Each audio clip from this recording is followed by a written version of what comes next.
میرے محترم بزرگ اور دوستوں، آج کے سبق میں ہم پڑھیں گے میت کا ترکہ اور اس کی تقسیم کے حوالے سے۔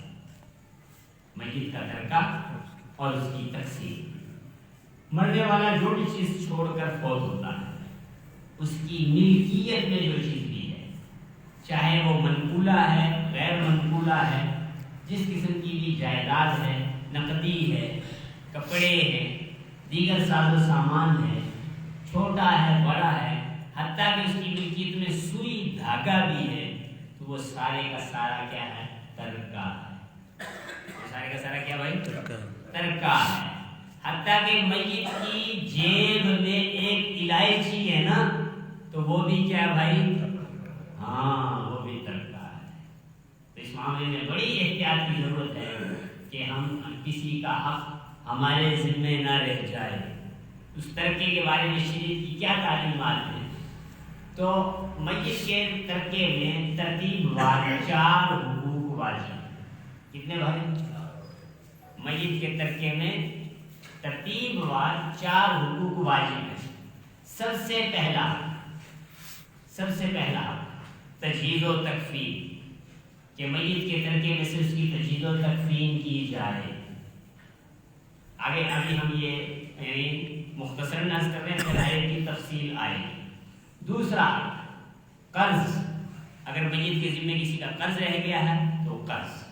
تیسرا، جائز وصیت۔ چوتھا، وارثوں پر میراث کی تقسیم۔ میت کے ترکے میں کل کتنے حق واجب ہے بھائی؟ 4 حق ترتیب وار واجب ہے۔ سب سے پہلا کیا بھائی؟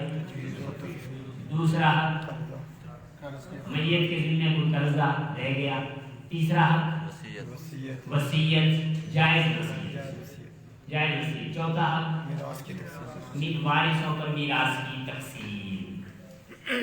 اچھا، اس کے بعد وہ چیزیں جو ترکے میں داخل نہیں ہیں۔ کیا کیا چیزیں ترکے میں داخل نہیں ہیں؟ میت نے کسی سے کوئی چیز مستعار لی ہوئی تھی، اب یہ ترکہ نہیں ہے، جس کی چیز کو واپس پہنچانا۔ کسی نے اس کے پاس کوئی چیز امانت رکھی ہوئی، یہ بھی ترکہ، یہ بھی جس کی امانت ہے اس تک واپس پہنچانا۔ میت نے کسی سے زبردستی کوئی چیز چھینی ہوئی تھی، یہ بھی ترکہ، کیونکہ کوئی چیز چھیننے سے آدمی اس چیز کا مالک نہیں ہو جاتا، اس کو واپس کرنا واجب ہے، ضروری ہے، تو یہ بھی ترکے میں شمار۔ میت نے خدا نخواستہ کسی کوئی چیز چرائی ہوئی ہے، یہ بھی ترکہ نہیں ہے، یہ بھی واپس جس کی ہے اسی۔ میت نے خیانت کر کے کسی کوئی چیز رکھی ہوئی ہے تو یہ بھی ترکہ نہیں ہے، یہ بھی مالک کے پاس واپس کی ہے۔ اگلی بات، میت نے مرض وفات سے پہلے کوئی چیز ہدیہ کر دی، اور اس پر لینے والے کا قبضہ بھی کرا دیا، مرض الوفات سے پہلے۔ اب وہ چیز میت کی ملکیت سے نکل گئی، لینے والا اس کا مالک ہو گیا، ٹھیک ہو گیا جی، لیکن اس کو چیز تو ہبہ کی، قبضہ نہیں کرایا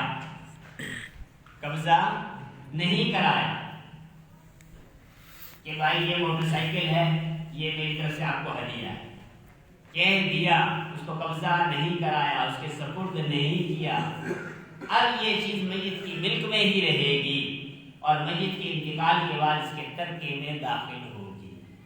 اس لیے ہدیہ تام کب ہوتا ہے، مکمل کب ہوتا ہے؟ جب موہوب لہو، جس کو ہدیہ دیا جا رہا ہے، اس کے قبضے میں پہنچ جائے، ٹھیک ہو گیا۔ اسی طرح اگر مرض الوفات میں چیز دی ہے اور اس کا قبضہ بھی کرا دیا ہے تو یہ دینا وصیت کے حکم میں ہے، یہ چیز ترکے میں شمار ہوگی۔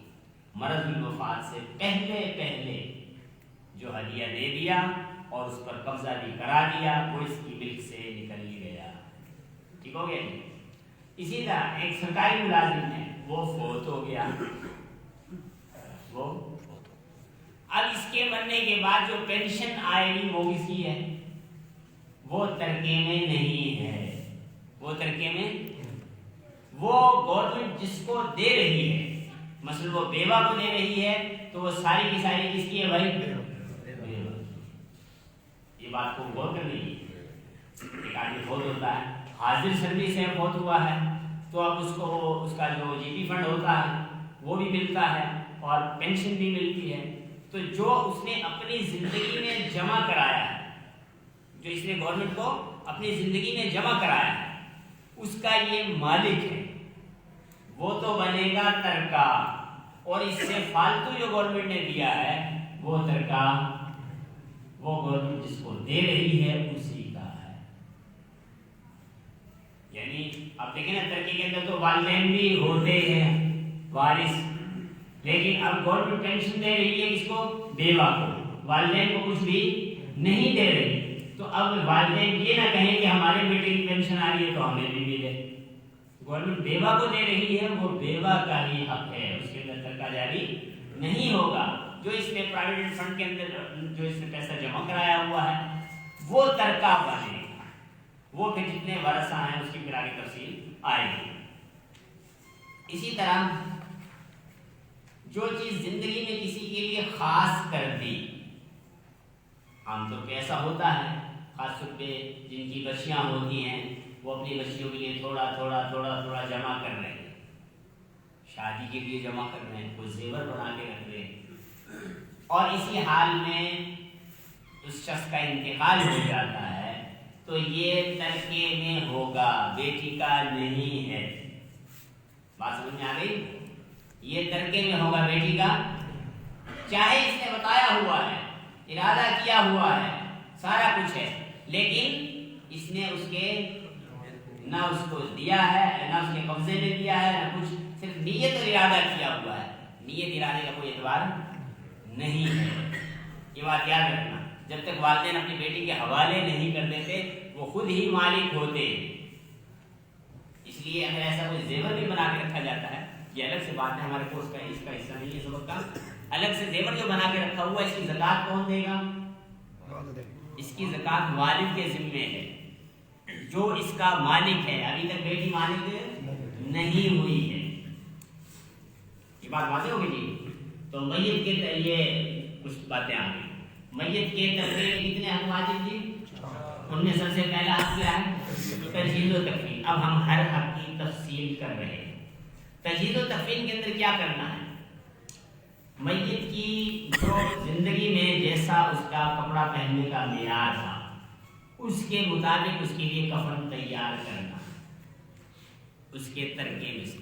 اگر کوئی بخوشی اپنی طرف سے کفن دے رہا ہے اور وارث بھی اس کے کفن کو قبول کر لیتے تو ٹھیک ہے، ورنہ اس کا کفن اس کے ترکے میں تو اوس درجے کا، نہ زیادہ مہنگا کہ اسراف ہو جائے، نہ اتنا گھٹیا کہ جس میں اس کی تحقیر و تذلیل ہو، صرف مناسب درجے کا، متوسط درجے کا کفن اس کے ترکے میں سے خریدا جائے گا.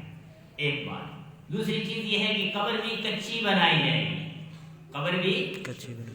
میت کے ترکے میں سے پکی قبر بنانا جائز نہیں ہے.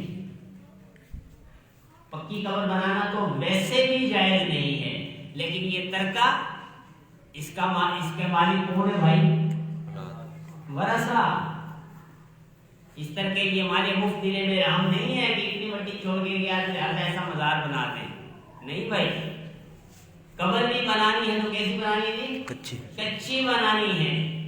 اگر ترکے میں سے بنا رہے ہیں تو بالکل اس میں بہت زیادہ احتیاط کی ضرورت ہے. بغیر ترکے کے بنا رہے ہیں تو پھر بھی منع ہے، لیکن ترکے میں تو اور زیادہ اس کی ممانعت ہے. غسل دینے والا، قبر کھودنے والا، چونکہ ان کو بھی اجرت دی جاتی ہے تو وہ اجرت بھی ترکے میں سے دے دی جائے گی. اچھا، اس کے بعد قبر کے لیے جگہ خریدنی پڑ رہی ہے تو وہ بھی ترکے میں سے خرید لی جائے گی. یہ سارے خرچے وہ ہیں جن کو اگر کوئی خوشی سے کوئی آدمی ثواب کی نیت سے خرچ کرنا چاہتا ہے، کفن دینے کا ثواب کمانا چاہتا ہے، یا غسل دینے کا یا قبر کھودنے وغیرہ کا، اگر کوئی ثواب کمانے کے لیے اپنی طرف سے کر رہا ہے ایک الگ بات ہے، اسے ہم ثواب کمانے دیں. لیکن اگر کوئی تیار نہیں ہے تو خرچہ کہاں سے کرنا ہے؟ شریعت نے اس کا حل بتایا کہ یہ خرچہ سب سے پہلے کہاں سے ہوگا بھائی؟ میت کے ترکے میں سے ہوگا۔ اگلی بات، ایک کفن کے علاوہ ایک چادر ہوتی ہے جو جنازے کے اوپر رکھی جاتی ہے، کفن میں داخل نہیں ہے، تو وہ چادر بھی میت کے ترکے سے نہیں لی جائے گی۔ امام صاحب کے لیے، جنازہ پڑھانے والے کے لیے اگر کوئی مصلی لینا ہے تو وہ بھی اس ترکے میں سے نہیں لیا جائے گا، ٹھیک ہے جی۔ ترکے میں سے تجہیز و تکفین میں کتنی احتیاط ہے۔ اور اب ایک مسئلہ اور عرض کرنے لگا ہوں، مرد کا کفن کتنے کپڑے ہیں بھائی؟ 3 کپڑے۔ شریعت کی کتابوں میں یہ بات بھی لکھی ہے، اگر میت مقروض ہے اور قرض خواہوں کے قرضے کی ادائیگی کی کوئی صورت نہیں ہے اور قرض خواہ اپنے قرض کا مطالبہ کر رہے ہیں کہ ہمیں قرض دو، اور میت کے ترکے میں سے تجہیز و تکفین کرنی ہے، سب سے پہلا تو یہی ہے، اور قرض خواہوں کو دینے کے لیے نہیں ہے، قرض خواہ اگر اس کا مطالبہ کریں کہ 3 کپڑے نہیں صرف 2 کپڑوں میں اس کو کفن دو، شریعت کا حکم ہے 2 کپڑوں میں کفن دیا جائے گا، 1 کپڑے کے پیسے بچائے جائیں گے اور کس کو دیے جائیں گے؟ قرض خواہوں کو دیے جائیں گے۔ سمجھیے بھائی؟ ہاں، شریعت مسنون کفن کو گھٹا رہی ہے، مسنون کفن کو گھٹا رہی ہے۔ اب فالتو کپڑے کیسے دے سکتے ہیں بھائی؟ کیوں بھائی؟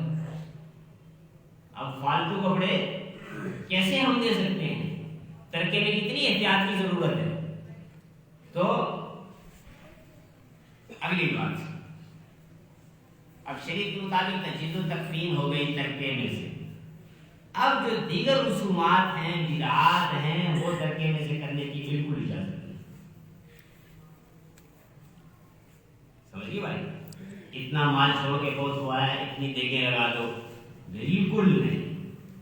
کسی نے دیگوں کا شوق پورا کرنا ہے کرے، اس کا اخلاص ہے، اسے اجر مل جائے گا، لیکن شوق کہاں سے پورا کرنا بھائی؟ اپنی جیب خاص سے، مال مفت دلے بے ہم نہیں کرنا ہے جی۔ ہاں، میت کے ترکے میں سے قبر میں پھول ڈالنا، یہ پھول والی بات رہ گئی تھی، کوئی پھول چھول شریعت میں نہیں ہے، اس کا میت کو بھی ثواب نہیں ہے، میت کو بھی فائدہ نہیں ہے، یہ مال کو ضائع کرنے والی بات۔ جتنے پیسوں کے پھول ڈال رہے ہیں، اگر کوئی اپنی جیب سے پھول ڈال رہا ہے، اتنے پیسے اپنی جیب سے بجائے پھول ڈالنے کے کسی کو صدقہ کرتے ہیں میت کی سائے ثواب کے لیے سے۔ ٹھیک ہو گیا بھائی؟ ہاں، تو کسی قسم کی فضول رسوم و رواج ترکے میں سے نہیں کر سکتا۔ ٹھیک ہو گیا جی؟ اچھا، اسی طرح فوتگی پر آنے والے مہمانوں کی مہمان نوازی، یہ بھی ترکے میں سے جائز نہیں ہے۔ اتنی احتیاط کی ضرورت ہے، ایک اللہ والے ایک آدمی کے مرض الوفات میں نزا کا وقت ہے، اس کے سرہانے کھڑے، رات کا وقت، اب سب جو ہے دیگر بھی لوگ کھڑے ٹکٹکی باندھ کے دیکھ رہے ہیں کہ اس کی روح اب نکل رہی ہے، روح نکل، جیسے ہی اس نے آخری ہچکی لی، اس اللہ والے نے پھونک مار کے چراغ بجھا دیا، چراغ جل رہا تھا، چراغ بجھا دیا، شور بچ گیا کہ بھئی اب تو روشنی کرنے کی ضرورت ہے، آدمی کی روح نکل گئی، اب اس کو سنبھالنا ہے، اس کو اس کی آنکھیں بند کرنی ہے، اس کے منہ پہ کپڑا باندھنا ہے، اس کی کو سیدھا کرنا ہے، جو شریعت کے احکامات ہیں۔ اب تو روشنی کی ضرورت ہے، چراغ کیوں بجھا دیا؟ تو غصے ہونے لگے اللہ والے، انہوں نے کہا صبر کرو، صبر حوصلہ کرو، جیب سے انہوں نے پیسے نکالے، کہا کہ جاؤ بازار سے چراغ لے کے آؤ، تیل لے کر آؤ، بتی لے کر آؤ۔ کسی کو چراغ جلانے نہیں دیا، چراغ آیا، بتی آئی، تیل آیا، اس میں چراغ جلانے کے بعد کہا کہ اب کرو جو کچھ کرنا ہے۔ لوگوں نے پوچھا ایسا کیوں کیا؟ کہا کہ جس وقت تک اس کی روح اس کے جسم میں تھی، یہ اس کے چراغ اور اس کا جو تیل ہے اس کا مالک یہ تھا، جو ہی اس کی روح نکلی ہے، اس چراغ میں جو تیل باقی ہے اس کا یہ مالک نہیں ہے۔ اب یہ کیا بن گیا؟ ترکہ بن گیا، اس کے اندر سارے ورثہ کا حق ہو گیا۔ ایک وارث کی بھی اگر اجازت نہیں ہے، اور اگر ورثہ میں کوئی نابالغ ہے تو وہ لاکھ اجازت دے دے، شریعت اس کی اجازت نہیں مانتی۔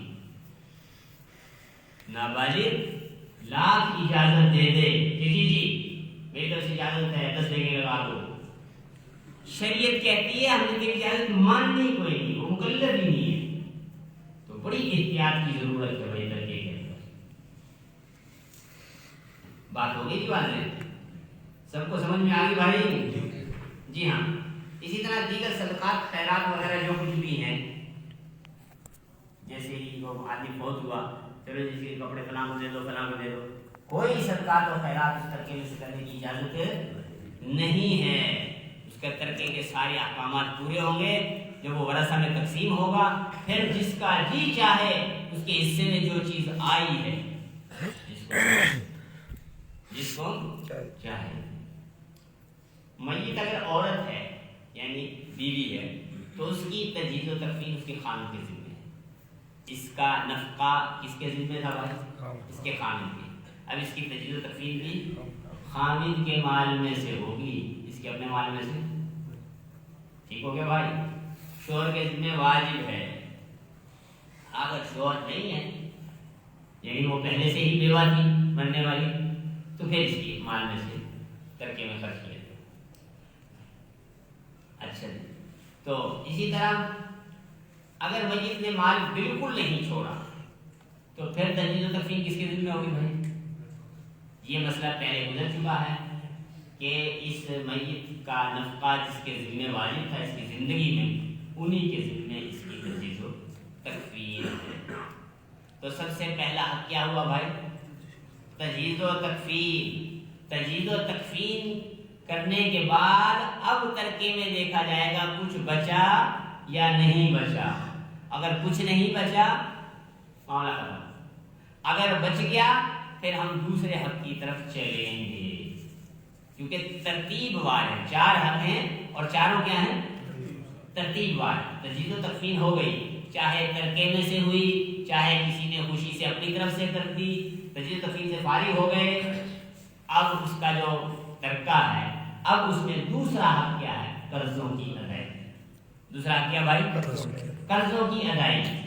اب قرضوں میں میت نے اگر بیوی کا حق مہر ادا نہیں کیا تھا تو وہ بھی قرضہ، وہ بھی قرضہ۔ اسی طرح دیگر جتنے بھی قرضے اس کے ذمہ تھے ان قرضوں کی ادائیگی کی صورت بنائی جائے گی۔ آپ صلی اللہ علیہ وسلم نماز جنازہ پڑھانے سے پہلے بھی پوچھتے تھے کہ اس کے ذمہ کوئی قرضہ تو نہیں ہے، قرضہ تو نہیں ہے، تو قرضے کی تحقیق فرماتے ہیں۔ تو اس لیے جو ہے وہ اب اس کا قرض ادا کیا جائے۔ آپ صلی اللہ علیہ وسلم سے ایک شخص نے عرض کیا کہ یا رسول اللہ میرے بھائی کا انتقال ہو گیا، چھوٹے چھوٹے بچے ہیں اس کے، کیا میں ان بچوں پر مال خرچ کروں یا بھائی کا قرض ادا کروں؟ تو آپ صلی اللہ علیہ وسلم نے فرمایا کہ اپنے بھائی کا قرض ادا کرو، اپنے بھائی کا قرض ادا کرو۔ یہ نہیں دیکھنا کہ چھوٹے چھوٹے بچوں کو چھوڑ کے فوت ہوا، ان کو پالنے والا کون ہے بھائی؟ اللہ۔ ان کو پالنے والا اللہ ہے۔ اس سے بعض کچھ اس کی زندگی میں تھی، وہ فوت ہو گیا، اب اللہ اس سے نہیں پوچھے گا۔ اس لیے ایک طرف دیکھتے ہیں چھوٹے چھوٹے بچے ہیں، بیوہ ہے، اور دوسرے دیکھتے ہیں قرضے ہیں، تو ان زندوں کی فکر ہم نے نہیں کرنی۔ ان کی فکر کون کرے گا بھائی؟ ان کی فکر اللہ کرے گا، جس نے پیدا کیا، پالنے کا ذمہ لیا، وہ پالے گا۔ میت جو مال چھوڑ کے فوت ہوئی ہے وہ کیا کریں گے بھائی؟ اس کے قرض سے اتاریں۔ ٹھیک ہو گیا جی؟ اب جتنا بھی وہ چھوڑ کے فوت ہوا ہے اور قرضہ بھی ایک ہی آدمی کا ہے اور وہ سارا مال قرضے میں چلا گیا، سارا مال چلا گیا، تو آگے اب اگلے حقوق ختم۔ اگر ترکہ چھوڑا مثلا 10,000، قرضہ ہے 20,000، تو 10,000 قرضے میں دے دیا، باقی 10,000 ایک ہی آدمی کا قرضہ ہے، باقی 10,000 اس کی مرضی معاف کر دے، اور تعلق والوں کی مرضی کہ اپنی خوشی سے اس کا قرضہ ادا کر دیں، اپنی خوشی سے اس کا قرض ادا کر دیں، اور ورنہ اس کی مرضی کہ اپنا معاملہ آخرت پر چھوڑ دیں، آخرت میں اللہ اسے اس کا حق دلوا دے گا۔ بات سمجھ میں آ گئی؟ 10,000 قرضہ دے دیا، 10,000 باقی رہ گیا، اب کیا کریں گے بھائی؟ اگر اس کے رشتے دار ادا کر دیتے ہیں اپنی طرف سے تو ان کو اجر ملے گا۔ یہ حدیث پیچھے گزر چکی، کیا اجر ملے گا بھائی؟ حضرت علی رضی اللہ عنہ نے قرضہ اپنے ذمہ لیا تو آپ صلی اللہ علیہ وسلم نے کیا فرمایا کہ علی اللہ تمہیں جزائے خیر عطا فرمائے، اور اللہ تمہیں جہنم سے ایسے ہی آزاد کر دے جیسے تم نے اپنے بھائی کو قرضے سے آزاد کر دیا۔ اور اگر رشتہ دار بھی نہیں دے رہے ہیں تو اس قرض خواہ کی مرضی، چاہے تو بقایا معاف کر دے اور چاہے تو اپنا معاملہ آخرت پر چھوڑ دے۔ ترکہ چھوڑ کر فوت ہوا ہے، مثلا 10,000، کسی کے 5، کسی کے 10، کسی کے 15، کسی کے 20، اتنا قرضہ ہے، تو اب کس کا قرضہ دیا جائے اور کس کا نہ دیا جائے؟ کس کا قرضہ دیا جائے اور کس کا نہ دیا جائے، اس حوالے سے اس موقع پر جو نوعیت ہے وہ اس وقت مفتیان کرام سے پوچھنے کی ضرورت ہے، وہ اس مسئلے کا حل بتائیں گے، کس کو دینا ہے، کتنا دینا ہے۔ ٹھیک ہو گیا جی؟ 4 آدمی نے قرضہ لینا ہے 10,000، وہ آدمی 10,000 چھوڑ کے فوت ہوا ہے، یہ چاروں جلدی سے وہاں پہنچ گئے، ایک کے ہاتھ 10,000 ہاتھ لگ گئے، یہ کہا میرا تو وصول ہو گیا، یہ ٹھیک نہیں ہے۔ اس کے ترکے میں کیسے اب قرضے کی ترتیب بنے گی، یہ اس موقع پر مفتیان کرام سے پوچھنا پڑے گا، وہ دیکھیں گے کس کو دینا ہے اور کتنا دینا ہے۔ ٹھیک ہے بھائی؟ ہاں، یہ نہیں زندگی میں تو اپنا قرضہ وصول کرنے والے کو اختیار ہے کہ وہ زبردستی لے لے، چھین کے لے لے، جیسے بھی لے لے، وہ فوت ہو گیا۔ اب یہ نہیں کہ یہ اس کی چیز ہاتھ لگ گئی ہے لہٰذا ہمارے تو پیسے وصول ہو گئے، باقیوں کو ہمیں نہیں پتا، یہ ٹھیک نہیں ہے۔ اسی طرح اللہ تعالیٰ کے قرضے بھی، یہ ہے بندوں کا قرضہ نا، اللہ کا قرضہ۔ اللہ کا قرضہ کیا بھائی؟ نمازوں کا فدیہ، روزے رہ گئے، روزوں کا فدیہ، حج واجب تھا، زکوٰۃ اس کے ذمہ رہ گئی، فطرانے اس نے ادا نہیں کیے، قربانیاں نہیں کی، سجدہ تلاوت اس کے ذمے تھے، تو اللہ تعالیٰ کے قرضوں کی ادائیگی کیا صورت بنے گی؟ اس کے لیے یہ ہے کہ اگر اس نے وصیت کی ہے، کہ جی میرے ذمے اتنی نمازیں رہ گئی ہیں، میری نمازوں کا فدیہ دے دیا جائے، تو پھر 1/3 میں اس کی وصیت پوری کرنے کی کوشش کی جائے گی۔ لیکن یہ بات یاد رکھنے کی ہے کہ حقوق اللہ اور حقوق العباد یعنی 2 قسم کے جو قرضے ہیں، بندوں کا قرضہ اور اللہ کا قرضہ، اس کے درمیان کچھ فرق ہے۔ کیا فرق ہے؟ کہ بندوں کے قرضے کا ادا کرنا میت کی وصیت پر موقوف نہیں ہے کہ میت وصیت کرے گی تو قرض ادا ہوگا ورنہ نہیں، بندوں کے قرضے دینے پڑیں گے۔